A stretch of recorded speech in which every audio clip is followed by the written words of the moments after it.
नमस्ते।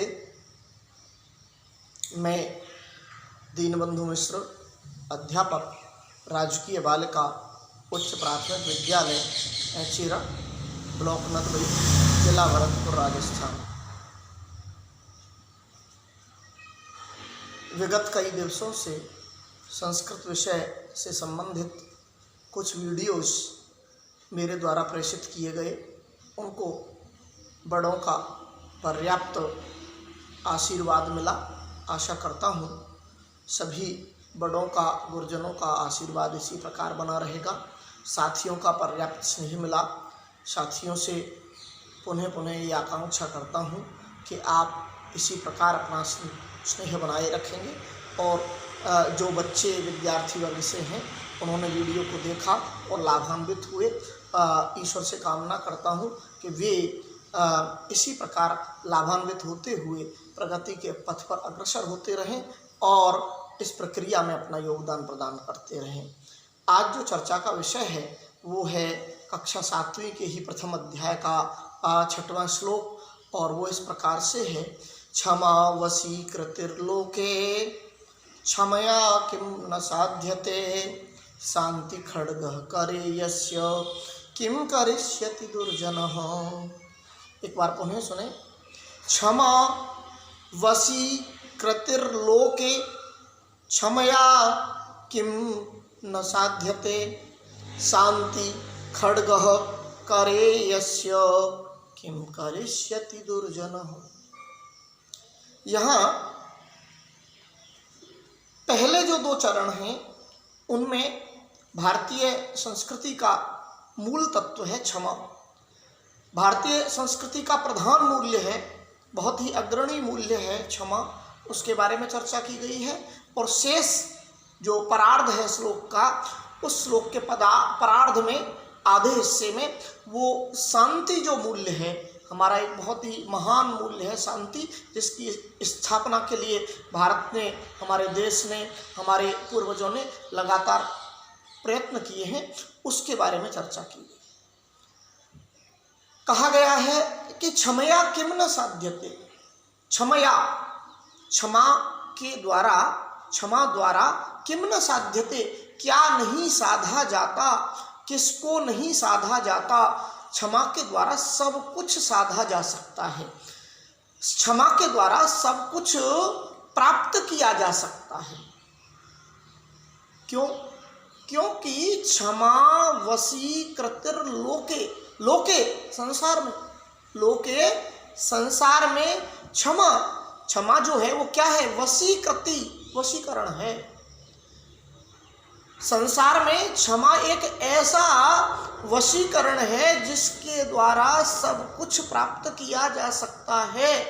क्या प्राप्त नहीं किया जा सकता? अर्थात सब कुछ प्राप्त किया जा सकता है। क्षमा लोके, लोके अर्थात संसार में, क्षमा मतलब क्षमा वशीकृति ही, वशीकरण है, वश में करने का, नियंत्रण में करने का एक उपाय है, एक मार्ग है, एक तरीका है।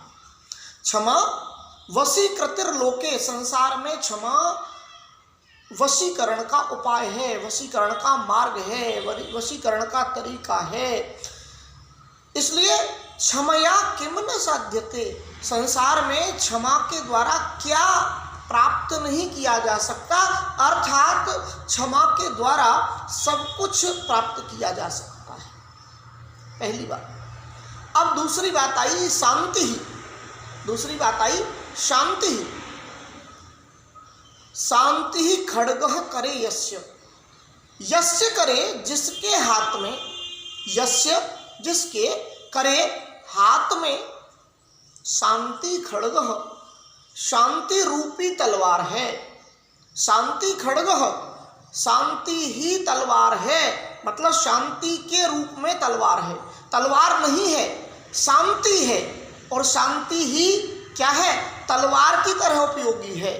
जिसके हाथ में, चूंकि हमको युद्ध करने के लिए तलवार की आवश्यकता होती है, तो हम शांति रूपी हथियार से यदि युद्ध करते हैं, शांति खड्गः करे यस्य, जिसके हाथ में शांति रूपी खड्ग है, तलवार है, किम करिष्यति दुर्जनः, उसका दुर्जन क्या कर सकता है, उसका यस्य तस्य, उसका किम करिष्यति क्या करेगा, कौन दुर्जन है, तस्य किम करिष्यति दुर्जन उसका क्या कर सकता है, क्या करेगा, अर्थात दुर्जन भी उसको कोई हानि नहीं पहुंचा सकता, दुर्जन भी उसे कोई नुकसान नहीं पहुंचा सकता, दुर्जन उसका कुछ नहीं बिगाड़ सकता। जिसके हाथ में शांति रूपी तलवार है उसका दुर्जन भी कुछ नहीं बिगाड़ सकता है। दो बहुत ही महत्वपूर्ण मूल्यों के बारे में चर्चा की।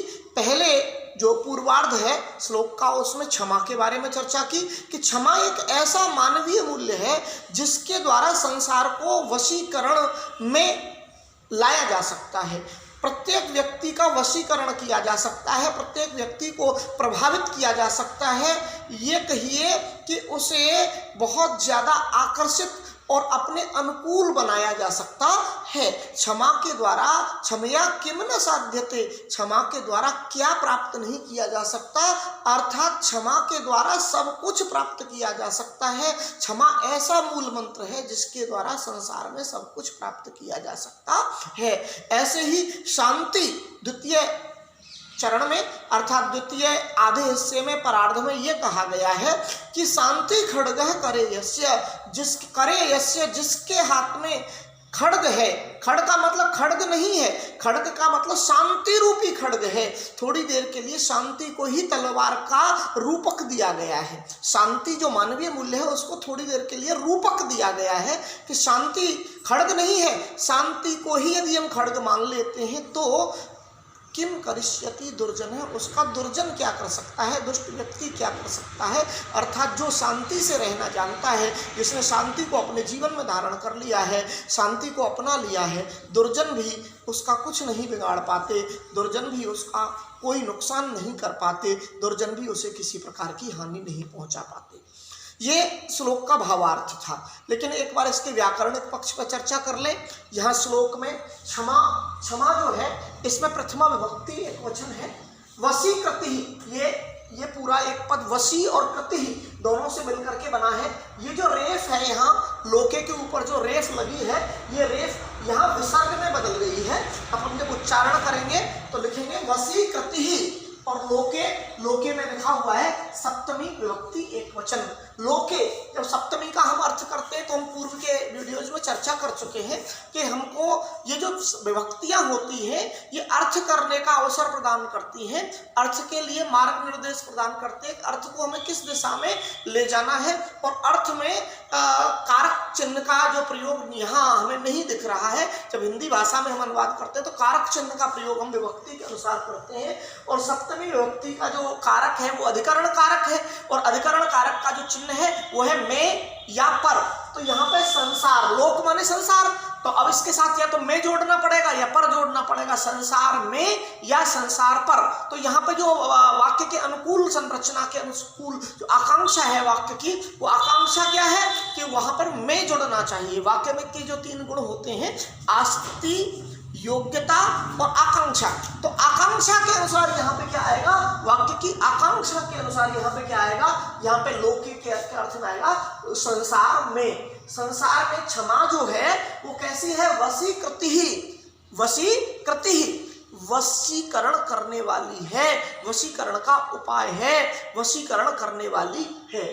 अगले में कहा क्षमया, क्षमया में तृतीया है, क्षमया रमा की तरह रूप चलते हैं, क्योंकि क्षमया का जो मूल शब्द है वो क्षमा है। क्षमया का मूल शब्द क्या है, क्षमया का मूल शब्द क्षमा है।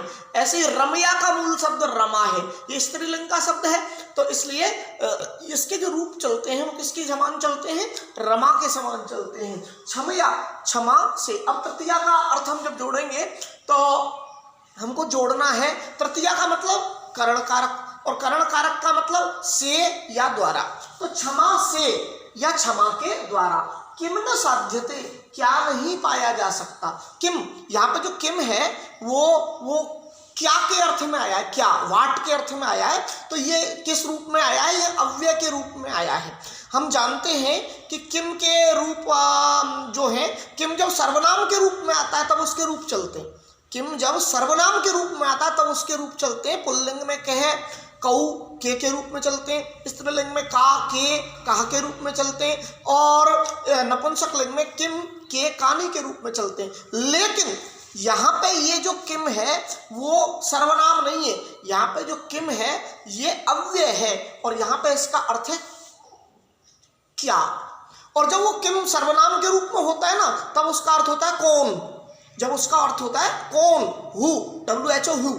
तो ये अंतर आप अपने मानस में रखें कि यहाँ पे जो किम आया है किसके रूप में आया है, अव्यय के रूप में आया है। क्षमा के द्वारा क्या नहीं साधा जा सकता है।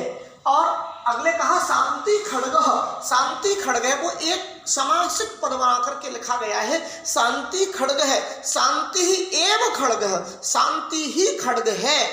करे यस्य, करे में फिर सप्तमी है, करे, करे का मूल शब्द है कर, कर का मतलब होता है हाथ, हाथ सप्तमी के कारण अधिकरण कारक आया, और अधिकरण कारक में क्या जोड़ना पड़ा हमको, में जोड़ना पड़ा। तो अधिकरण कारक में जब हम में जोड़ेंगे तो करे, करे माने हाथ में, यस्य माने जिसके, जिसके हाथ में शांति रूपी खड्ग है उसका दुर्जन हो, दुर्जन है माने बुरा व्यक्ति, दुष्ट व्यक्ति, खराब व्यक्ति, सदाचरण से हीन व्यक्ति, किम करिष्यति क्या करेगा, अर्थात वो क्या करेगा, क्या करेगा का मतलब ये है कि वो उसे कोई हानि नहीं पहुंचा पाएगा, उसको किसी प्रकार का अपने व्यवहार के द्वारा नुकसान नहीं पहुंचा पाएगा, ये आशय है। बहुत बहुत धन्यवाद, प्रणाम, नमस्ते।